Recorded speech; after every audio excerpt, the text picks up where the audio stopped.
we spent since 2003 making 30 independent films, being part of the executive producing, and we kind of watched the market just radically change in the last 3 or 4 years. And so films that used to make for $500,000, you could sell for $1 million, and that was a good business. But now, films that you make for $1 million, you can't sell for $1 million. You can't sell them for $500,000. And I mean, there are exceptions to the rule, but the general trend is not in the right direction.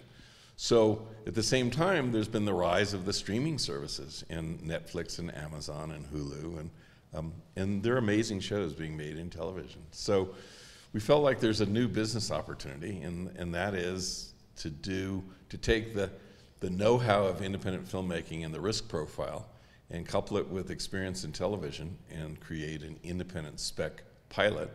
And we started on that journey before there was an indie episodic section of Sundance. We finished this pilot late last spring, and as we started to think about where we were going to go or how we were going to do it, suddenly Sundance announced, gee, there's this section that we would be perfect for if we got in.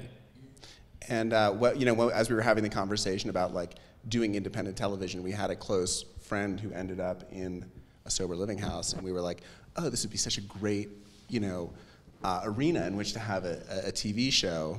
And at the time, when we first had the idea, I was not sober, and we sort of eventually I got sober, and I was like, oh, this is something I actually really want to write, and so worked for quite some time on the pilot till we got it into a place where we felt it was good enough to start showing it to cast. The character of Jimmy Bishop has this whole tapestry of emotions he gets to play in the pilot. I mean, you read the pilot, and as an actor, you sort of salivate over the opportunity you're doing, comedy, drama, he's a charming character. It's a guy that's eternally trying to find success and find his own health.